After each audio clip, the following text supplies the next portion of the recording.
Hello everyone, and welcome to my Young and the Restless official 24 channel. I hope everyone is having a wonderful day. Before we begin, please hit the subscribe button and give this video a thumbs up. Lily's breaking point leaves Kane and Phyllis crossing a dangerous line.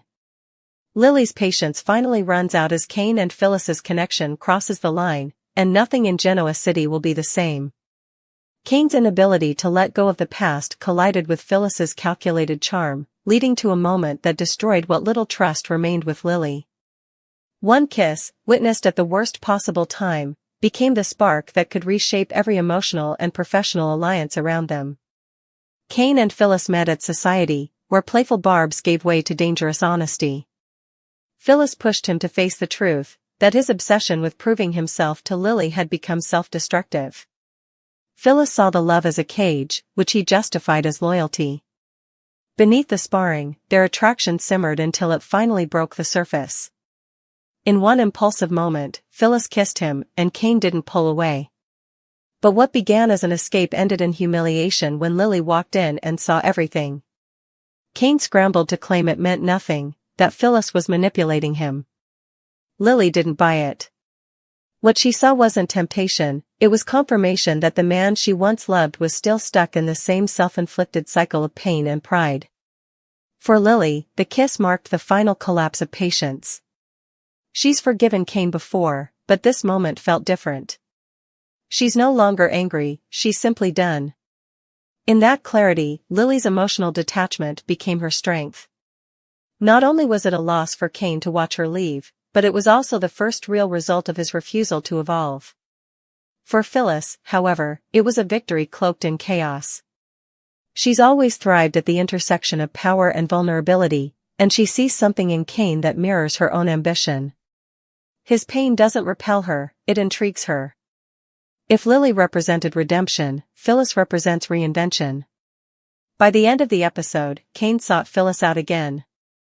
His tone shifted from guilt to determination. He admitted she was right, his past has nothing left to offer him. The two agreed to look forward, but the cost of that decision could be steep. Kane may believe he's choosing freedom, but aligning with Phyllis means stepping into a world defined by risk, desire, and blurred boundaries. Phyllis just opened another door that could consume them both, despite Lily's heart closing the door. Lily's breaking point didn't just arrive quietly. It detonated through Genoa City like an emotional earthquake, one that left Kane and Phyllis standing amid the rubble of their own choices as every fragile alliance around them trembled under the weight of a single impulsive moment that crossed a line no one could pretend still existed, because for weeks Kane had been spiraling between longing, resentment, and the desperate need to prove himself worthy of the woman who'd already given him every chance in the world, while Phyllis, master of subtle seduction wrapped in calculated psychological pressure, saw right through the cracks in his armor, pushing, prodding, and pulling at the threads of his insecurities until something finally snapped, leading to the dangerous collision that unfolded at society the moment their banter turned combustible. Their tension shifted from playful to volatile, and their unresolved cravings threaded themselves into the space between them like a live wire waiting for someone reckless enough to touch it. Kane arrived at society still raw from another argument with Lily, convinced he could fix what was broken if he just tried harder, spoke louder, or proved himself again, but Phyllis, sitting across from him with a knowing smirk and eyes that saw more than he wanted to admit, challenged him with truths he wasn't ready to hear, that his obsession with earning Lily's forgiveness had become an identity, that he was clinging to the past because the future terrified him, that he wasn't fighting for love anymore but for the illusion of who he believed he used to be, and despite his attempts to shut her down, Phyllis's words landed like blows he couldn't absorb fast enough, leaving him exposed in a way that only fueled her curiosity. Their conversation, meant to be harmless, darkened as walls came down, as Phyllis leaned in with that signature mix of danger and seduction, telling Kane he didn't need Lily's approval to exist, that he didn't need to live like he was begging for scraps of a life he already lost, that he could rebuild himself differently, stronger, freer, unchained. And Kane, exhausted from carrying years of guilt, shattered promises, and impossible expectations, let himself feel something he hadn't allowed himself to acknowledge, the intoxicating relief of someone seeing him without judgment, without disappointment, without the ghost of who he used to be. When Phyllis finally reached out, lightly touching his hand, he didn't move. When she leaned in, her breath brushing his lips, he didn't turn away. And when she kissed him, bold, certain, unapologetic, Cain froze not in protest but surrender, because for the first time in a long time he felt chosen instead of tolerated, wanted instead of pitied, and that weakness, that longing, cracked him open at the worst possible second as Lily walked into society and witnessed the entire thing, her expression collapsing into devastation so deep it made Cain jerk back instantly, scrambling to gather himself as if he could undo what she'd already seen. He rushed toward her, fumbling excuses about Phyllis manipulating him, claiming the moment meant nothing, insisting it wasn't what it looked like, but Lily, calm in a way that terrified him more than any rage she could have unleashed, simply looked at him like a stranger she no longer recognized and told him she wasn't angry, she was finished, because this wasn't a betrayal born from temptation, this was the final proof that Cain hadn't changed, that he was still trapped in the same cycles of insecurity, self-sabotage, and emotional dependence that she had spent years trying to help him escape. As she turned and walked away, not with fury but with clarity, Cain felt the door shut on something that had once defined his entire world, and in that devastating stillness he realized that he might not be able to win her back this time, not because she didn't love him, but because she finally loved herself enough to stop waiting for him to grow. Phyllis, watching the fallout unfold exactly as she predicted, didn't gloat, but she didn't apologize either. She simply observed the collapse with the cool calculation of a woman who understands that destruction often makes room for reinvention, and while Cain staggered from the blow of Lily's departure, Phyllis stepped closer, not offering comfort but offering clarity. "You don't need her to define who you are anymore," she murmured, reminding him that sometimes freedom feels like loss before it feels like liberation. And though Cain tried to pull away, to reset, to retreat into guilt, the truth clung to him in a way he couldn't shake, especially hours later when he found himself knocking on Phyllis's door, not driven by desire, but by the need to confront the truth she forced him to see. He admitted she was right, that he had been holding on to a past that offered him nothing but repetition and regret, that Lily deserved someone who had already done the work he was only now beginning to face, and that maybe the version of himself he kept trying to resurrect didn't exist anymore. Phyllis listened, intrigued and quiet, sensing the shift in him, the moment his guilt hardened into determination, and when he told her he was ready to stop looking backward, ready to rebuild without chasing validation, ready to stand without using Lily as a crutch, she smiled, knowing that this was the beginning of something volatile, unpredictable, and dangerous in all the ways she thrives in. Yet beneath that thrill lurked a warning neither of them chose to acknowledge. Aligning with Phyllis meant stepping into a world where ambition blurs into appetite, where emotional lines vanish, where desire becomes power, and where consequences rarely arrive gently.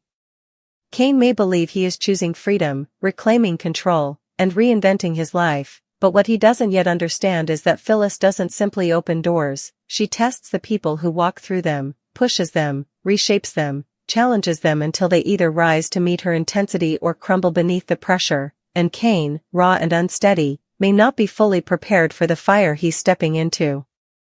Meanwhile, Lily's emotional detachment becomes her greatest strength as she begins to rewrite her own story without Cain anchoring her to the past, and everyone in Genoa City will soon feel the ripple effects of her decision, because choices like this, the collapse of a long-standing love, the birth of a dangerous new alliance, the shattering of identities built over years, don't just change people, they change dynamics, loyalties, and the balance of power itself.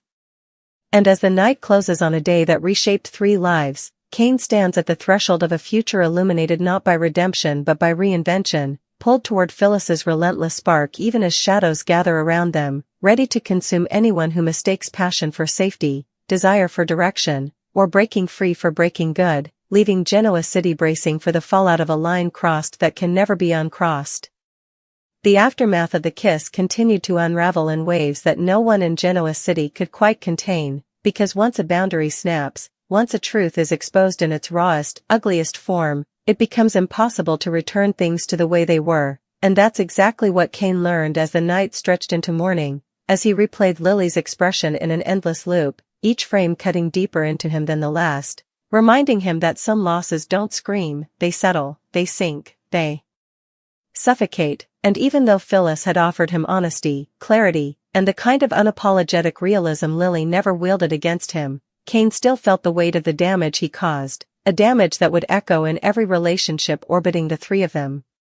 Lily spent the night in restless silence, her emotions stripped bare by the sight burned into her mind, the sight of the man she once fought so fiercely for letting another woman kiss him without hesitation, without resistance, without even the instinct to pull away, and as she sat alone, the truth crystallized in her chest with a sharpness she'd been avoiding for months. Kane wasn't the partner she needed anymore. He wasn't even the partner he thought he was trying to be.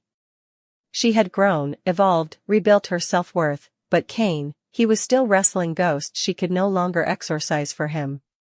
Her heartbreak didn't manifest as fury or betrayal, it manifested as freedom, a release from an emotional loop she had allowed herself to be trapped in for too long, and with that clarity came a quiet resolve that she was done letting Kane's chaos dictate her trajectory, done shouldering responsibility for his insecurities, done waiting for him to become the man she kept believing he could be. Meanwhile Phyllis, who existed in the space where complications and opportunities blended seamlessly, knew the kiss would trigger a domino effect, but she didn't fear the fallout, she anticipated it, calculating the way Kane would cling to her honesty like a lifeline now that Lily's patience had finally expired. There was something magnetic about watching him unravel and then stitch himself back together under her influence, something intoxicating about knowing she had ignited a shift in him that no one else had managed to provoke in years, and while she hadn't planned the kiss with surgical precision, she understood the outcome with perfect clarity. Kane would come back to her, not because he wanted her necessarily, but because she represented the version of himself he was trying desperately to become. Unfiltered, unafraid, unbound. But Phyllis also knew reinvention came with a cost Kane wasn't fully aware he'd signed up for, and though she wouldn't admit it out loud, part of her enjoyed watching him teeter on the edge of self-discovery and self-destruction because in that unstable space, people became the most interesting versions of themselves. Kane's guilt morphed into a strange combination of clarity and recklessness as the day progressed, pushing him back toward Phyllis's orbit with a determination he couldn't quite explain, as though being near her anchored him to a truth he hadn't been brave enough to confront when Lily was still in his life. He found himself pacing outside her door again, drawn by some unspoken gravitational pull, and when Phyllis opened it with that self-assured smirk, the air between them crackled with the tension left over from the night before.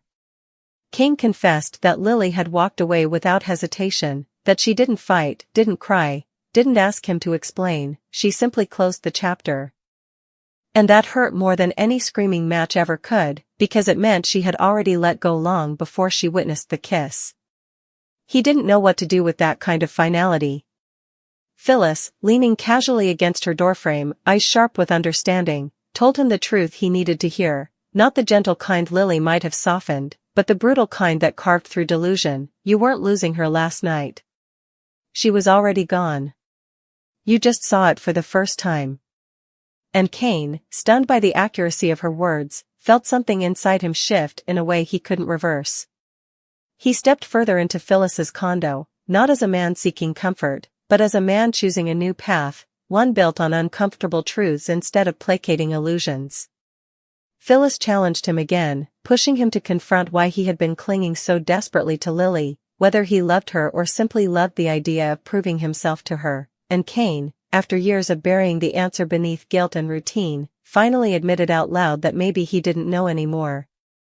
Maybe what he'd been fighting for so fiercely wasn't a marriage but a redemption arc that Lily was tired of participating in. While Kane began redefining himself in real time, Lily was already making moves of her own. She headed to Chancellor Winters with a sense of purpose she hadn't felt in months, her personal clarity bleeding into her professional confidence. She told Devon everything, not the dramatic details, but the truth that she was done trying to fix something that had been broken beyond repair. Devon supported her without question, reminding her that her strength didn't come from holding things together, but from knowing when to let go. The more Lily spoke, the more she realized she wasn't just detaching from Kane, she was reclaiming parts of herself she hadn't acknowledged in years. Her colleagues noticed the shift, even Jill, notoriously sharp and rarely emotional, recognized the spark returning to Lily's eyes and warned her that this kind of transformation often made people unpredictable, including Kane. But Lily wasn't worried. She wasn't afraid of what Cain would do next because she had already emotionally divorced herself from the outcome.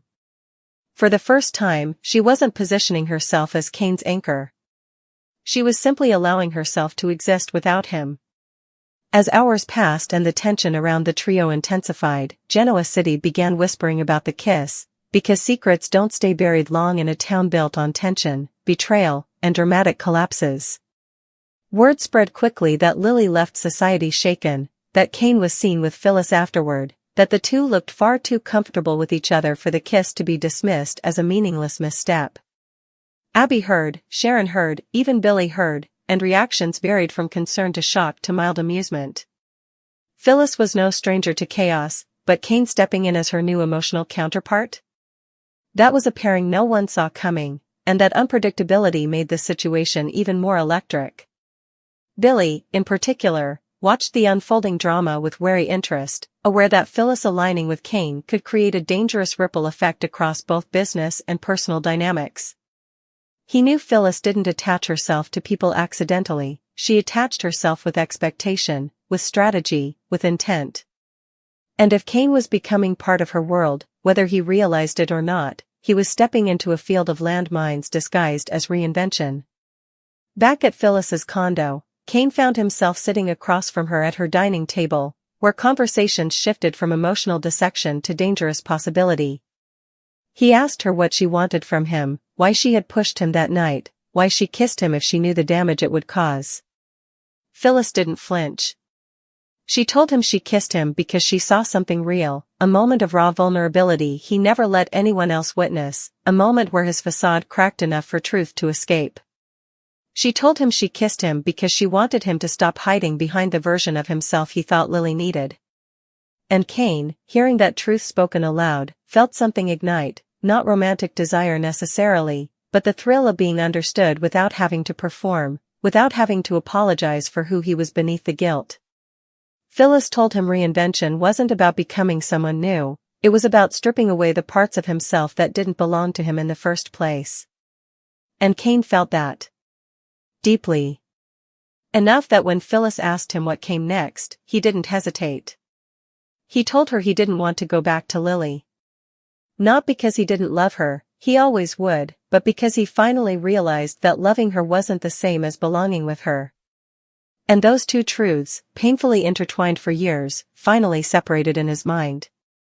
Meanwhile, Lily took steps toward her own new beginning, calling a meeting with HR to start the paperwork that would officially distance her life from Cain's. No shared accounts, no shared schedules, no overlapping responsibilities unless absolutely necessary.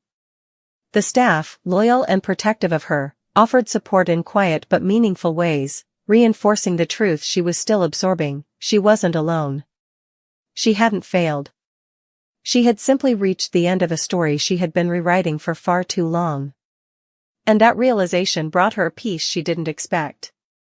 But beneath that peace lay something else, not anger, not longing, but a fierce determination to protect herself from ever slipping back into the emotional quicksand Cain had inadvertently created over the years.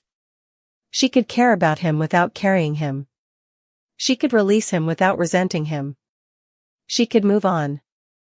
As night fell again, Genoa City buzzed with speculation about what Cain and Phyllis were becoming: allies? Lovers?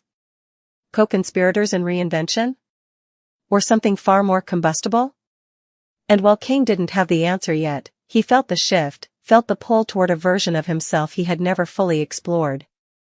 He and Phyllis stood on the balcony of her condo, the city glowing beneath them, and for a moment the silence between them felt charged with possibility. Phyllis glanced at him, her eyes sharp and assessing, and said, "Be careful with this next chapter, Cain. Reinvention isn't the same as redemption." Cain didn't respond immediately. He watched the lights of Genoa City flicker in the distance and let out a slow breath. "I'm not looking to be redeemed anymore," he finally said. "I'm looking to live." And Phyllis smiled, slow and dangerous, because she understood exactly what that meant. She knew Cain was stepping into something deeper than a rebound, deeper than a reaction. He was stepping into transformation. But transformations, especially in her orbit, were never clean. They were messy. Chaotic. Addictive. And more often than not, irreversible. But even as Cain and Phyllis stood on that balcony, bound by the strange mixture of liberation and danger that now defined them, the universe wasn't done shifting around them. Because somewhere, deep down, Cain understood that stepping into Phyllis's world meant stepping into a place where emotions sharpened into weapons and intentions could be hidden behind a smile. And yet, he didn't retreat. He didn't second-guess. He felt alive in a way he hadn't in years, unfiltered, unmeasured, and unbound from the guilt that had shadowed him since the moment his marriage first began to crack.